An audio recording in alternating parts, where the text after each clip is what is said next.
نسل میں سے ہیں، ان کو صدیقی کہا جاتا ہے۔ حضرت امام شاہ احمد نورانی صدیقی رضی اللہ تعالیٰ عنہ رحمۃ اللہ تعالیٰ علیہ، آپ کو اللہ تعالیٰ نے اتنا مرتبہ عطا فرمایا ہے۔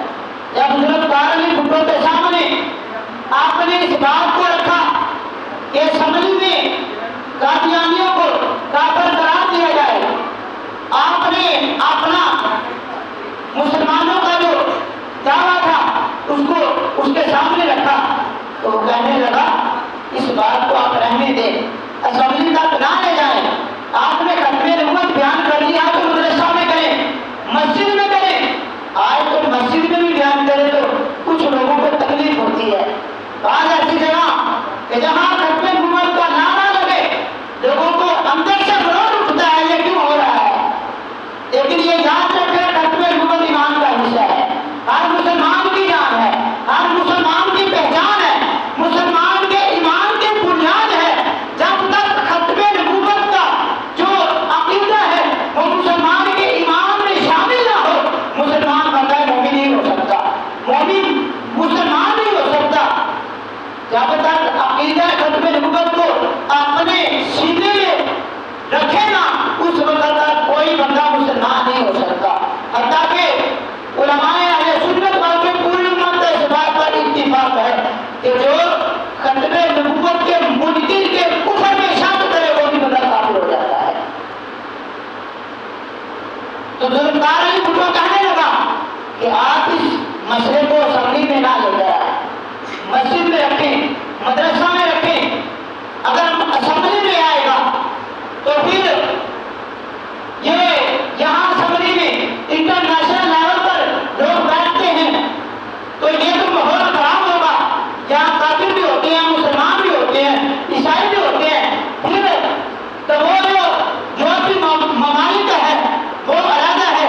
تو امام شاہ احمد نورانی صدیقی رحمۃ اللہ تعالیٰ نے جس انداز سے ذوالفقار علی بھٹو کو قائل کیا، جب آپ نے دلیل دی، اللہ تعالیٰ نے ذوالفقار علی بھٹو کو اس بات کو ماننے پر مجبور کر دیا کہ ختم نبوت ایک ایسا عقیدہ ہے کہ جس کو اگر نہ مانا جائے بندے کے دل میں رتی بھی ایمان باقی نہیں رہتا۔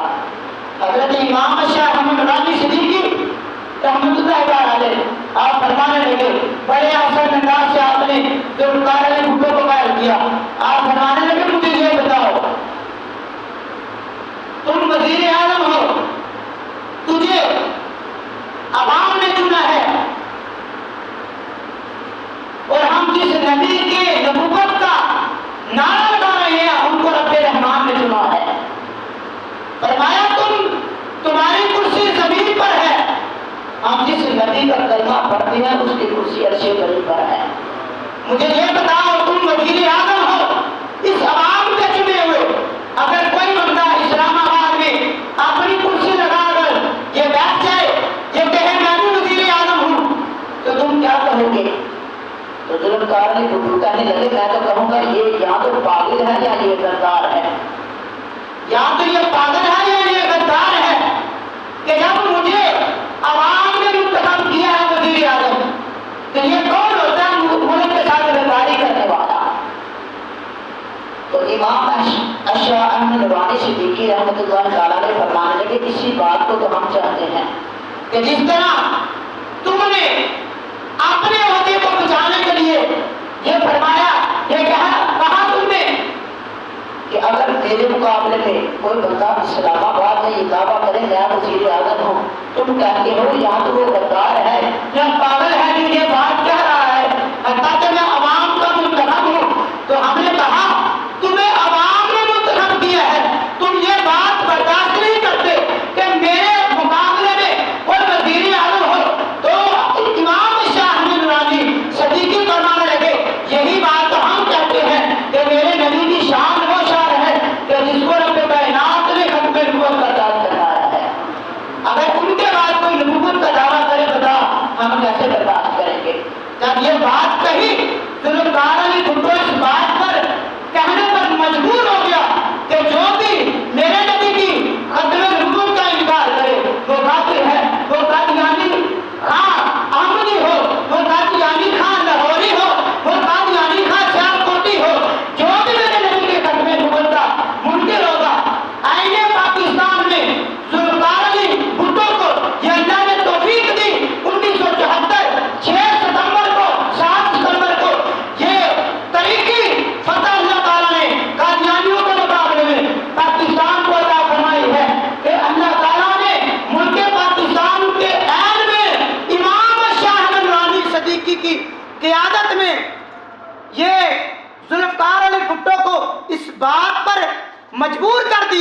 کہ جو بھی ختم نبوت کا غدار ہوگا وہ پاکستان کے عین میں اس کو کافر قرار دیا جائے گا۔ الحمدللہ آج تک یہ 7 ستمبر کا دن یہ تاجدار ختم نبوت کے موضوع پر منایا جاتا ہے۔ ہمارے بعض نوجوانوں نے یقیناً سٹیٹس تو لگائے ہوں گے کہیں وہاں سے کاپی کر کے، لیکن اس کی حقیقت کو جانیے کہ 7 ستمبر کا دن کیا ہے۔ کثیر تعداد میں ہمارے نوجوانوں نے اس دن کے اس کلپ کو اپنے فیس بک، اپنی واٹس ایپ پر سٹیٹس لگایا، لیکن کثیر تعداد نوجوان اس بات سے غافل ہیں کہ یہ 7 ستمبر کو ہوا کیا تھا۔ یہ پاکستان کو اللہ تعالیٰ نے قادیانیوں کے مقابلے میں فتح عطا فرمائی تھی۔ 1974 وہ اسمبلی پاکستان کی 7 ستمبر کا دن، ارے جس دن امام شاہ احمد نورانی صدیقی کی قیادت میں ذوالفقار علی بھٹو نے دستخط کیے تھے کہ پاکستان کے آئین میں یہ بات شامل کی گئی تھی کہ قادیانی نہ تو اپنی مسجد بنا سکتے ہیں، نہ اپنی مسجد میں محراب بنا سکتے ہیں، نہ قادیانی اپنی عبادت گاہ کو مسلمانوں کی مسجد کی طرح مینار بنا سکتے ہیں۔ تو یاد رکھیں، جہاں کہیں بھی ملک پاکستان کے کسی کونے میں آپ کو قادیانی کی عبادت گاہ ایسی نظر آئے کہ جہاں مینار ہو، محراب ہو، منبر پر ہو، تو یہ ہمارا حق بنتا ہے کہ ہم علاقے کے جو ذمہ داران ہیں تحریک فدائیان ختم نبوت ان کو آگاہ کریں تاکہ ان کا نوٹس لیا جائے کہ یہ ملک پاکستان کے عین کے خلاف چل رہے ہیں۔ الحمدللہ ختم نبوت کا جو عقیدہ ہے جس پر کل بھی پوری امت مسلمہ متفقن علیہ اس بات پر اتفاق تھا کہ جو بھی ختم نبوت کا منکر ہوگا وہ کافر ہے، آج بھی تمام مسلمانوں کا یہی عقیدہ ہے، تو انشاءاللہ یہ عقیدہ قیامت تک یہ زندہ رہے گا۔ اس پر ایک نہیں 100 سے زائد قرآن مجید کی آیات اس عقیدے پر دلالت کرتی ہیں۔ اب اتنی آیات کو سب کو بیان کرنا تو کافی ٹائم لگے گا۔ یہ الحمدللہ پچھلے سال تقریباً 25 کے قریب میں نے آیات قرآن مجید کی یہ اس بات پر پیش کی تھی کہ 100 سے زائد آیات اس بات پر دلالت کرتی ہیں کہ نبی کریم صلی اللہ علیہ وآلہ وسلم ہی آخری نبی ہیں۔ قیامت تک آپ کے بعد کوئی نبی نہیں آئے گا۔ جو بھی نبوت کا دعویٰ کرے وہ اپنے دعوے میں جھوٹا ہے۔ جو میرے حبیب کے مقابلے میں کسی کمینے کو نبی مانے وہ بھی کافر ہے، اور جو اس کے کفر میں شک کرے وہ بھی کافر ہے۔ اور پھر 200 سے زائد حدیثیں عقیدہ ختم نبوت کو بیان کرتی ہیں۔ 200 سے زیادہ حدیثیں۔ مسلمانوں کا عقیدہ تو یہ ہے، ایک حدیث کسی عمل پر دلیل آ جائے نا، مسلمان اپنا سر جھکا لیتا ہے۔ اور جس عقیدے پر 200 سے زائد حدیثیں موجود ہوں، مجھے بتائیں اللہ تعالیٰ اور اس کے حبیب کی نظر میں اس عقیدے کی کیا شان ہوگی۔ اتنی فضیلت ہے ختم نبوت کے عقیدہ کی۔ ان میں سے ایک دو میں حدیث موضوع کے تحت آپ کے سامنے رکھوں گا۔ بخاری شریف کے الفاظ ہیں، میرے حبیب صلی اللہ علیہ وآلہ وسلم نے بڑے پیارے جملے ارشاد فرمائے۔ نبی کریم صلی اللہ علیہ وآلہ وسلم نے فرمایا، میری اور مجھ سے پہلے جتنے انبیاء کرام ہیں ان کی مثال فرمایا ایسے ہے کہ جیسے ایک شخص نے عمارت بنائی ہو، بڑی حسین و جمیل اس نے عمارت بنائی ہو، تو فرمایا ایک کونے میں ایک اینٹ کی جگہ خالی چھوڑ دی اس نے۔ جو شخص گزرتا ہے وہ کہتا ہے کہ کیا بات ہے، بڑی خوبصورت عمارت ہے، لیکن کاش کہ یہ جو اینٹ کی جگہ خالی ہے یہ خالی نہ ہوتی تو زیادہ خوبصورت لگتی۔ تو میرے حبیب صلی اللہ علیہ وآلہ وسلم نے ارشاد فرمایا، اللہ تعالیٰ نے مجھے وہ جو عمارت میں اینٹ کو مقام تھا مجھے وہ مقام عطا فرمایا ہے کہ جس طرح وہ اینٹ لگنے سے عمارت مکمل ہوتی ہے، تو فرمایا اللہ تعالیٰ نے مجھے آخری نبی بنا کر نبوت کا دروازہ بند فرما دیا ہے۔ تو میرے بعد کوئی نبی نہیں آئے گا۔ اور ترمذی شریف میں یہ واضح انداز میں حدیث نبوی موجود ہے، میرے حبیب صلی اللہ علیہ وآلہ وسلم نے فرمایا انا خاتم النبیین لا نبی بعدی، میرے حبیب نے فرمایا قیامت کا سورج تو طلوع ہو سکتا ہے لیکن کملی والے کے بعد قیامت تک کوئی نبی نہیں آ سکتا۔ یہ واضح انداز میں پھر میرے حبیب صلی اللہ علیہ وآلہ وسلم فرمانے لگے میرے بعد 30 کذاب اٹھیں گے کہ جو نبوت کا جھوٹا دعویٰ کریں گے۔ فرمایا وہ کافر ہوں گے، وہ نبوت کا دعویٰ کریں گے، جو بندہ ان کو نبی مانے گا وہ کافر ہو جائے گا، اور جو بندہ ان کی مان کر میری نبوت میں شک کرے گا وہ بھی کافر ہو جائے گا۔ تو لہٰذا عقیدہ ختم نبوت صلی اللہ علیہ وآلہ وسلم جس پر اللہ تعالیٰ نے ہر مسلمان کو پہرا دینے کے لیے ڈیوٹی لگائی ہے، اور یہ وہ عقیدہ ہے کہ جس پر 2 لاکھ سے زائد مسلمانوں کو جیل میں بند کیا گیا۔ یہ وہ عقیدہ ہے کہ جس میں مجاہد ملت اسلامیہ مولانا عبدالستار خان نیازی رحمۃ اللہ تعالی علیہ جیسے جلیل القدر عالم دین کو سزائے موت سنائی گئی۔ یہ وہ عقیدہ ہے جس پر امام اعظم ابو حنیفہ جیسے امام کو جیل ہوئی۔ یہ وہ عقیدہ ہے جس میں علامہ ابو الحسنات رحمۃ اللہ تعالی علیہ آپ نے قید خانے میں زندگی بسر کی۔ یہ وہ عقیدہ ہے جس میں ایک نہیں سینکڑوں ہزاروں علماء کو اس عقیدے کی وجہ سے جیلوں میں بند کیا گیا۔ الحمدللہ حضرت ابوبکر صدیق رضی اللہ تعالیٰ عنہ نے اس عقیدے پر پہرے دینے کی آواز کو بلند کیا۔ الحمدللہ اسی فیضان کو اللہ تعالیٰ نے آج بھی ہر مسلمان کے سینے میں عطا فرمایا ہے۔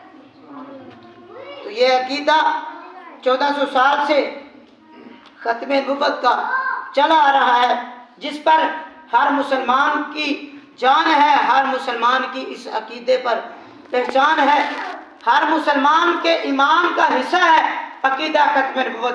حتیٰ کہ انسان تو انسان رہا، جانور بھی اس بات پر گواہی دیتے ہیں کہ اللہ کے تعالیٰ کے پیارے نبی پاک صلی اللہ علیہ وسلم رب کے آخری نبی ہیں۔ آخری بات الشفا میں یہ واقعہ موجود ہے، 2-3 مرتبہ میں پہلے آپ کو سنا چکا ہوں۔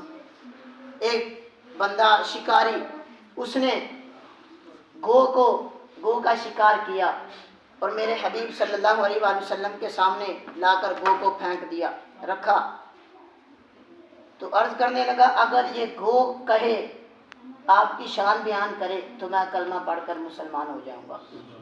تو پھر وہ تو رب کے حبیب تھے، گو کے پاس تو زبان تھی، وہ تو ایسے حبیب ہیں جن کے پاس زبانیں نہیں تھے، ان کی زبانوں سے کلمہ نکلوا دیا تھا، پتھر کلمہ پڑھنے لگے۔ یہ تو جاندار چیز تھی، میرے حبیب کی تو شان یہ ہے بے جانوں کی طرف اشارہ کرتے تھے، وہ ان کی زبان سے کلمہ جاری ہو جاتا تھا۔ 1000 مرتبہ آپ نے واقعات سنے ہوں گے۔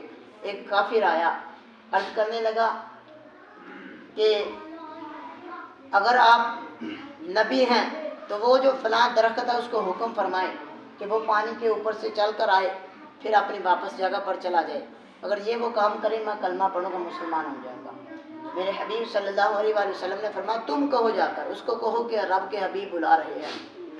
تو القصائص الکبریٰ میں یہ بات موجود ہے کہ میرے حبیب صلی اللہ علیہ وسلم کا جب پیغام اس درخت تک پہنچا تو وہ صحابی رسول فرماتے ہیں کہ میں نے خود دیکھا کہ درخت کو اللہ تعالیٰ نے زبان عطا فرمائی، ہمت دی، درخت اپنی جڑوں سے اکھڑا اور ایسے چلا جیسے بندہ چلتا ہے۔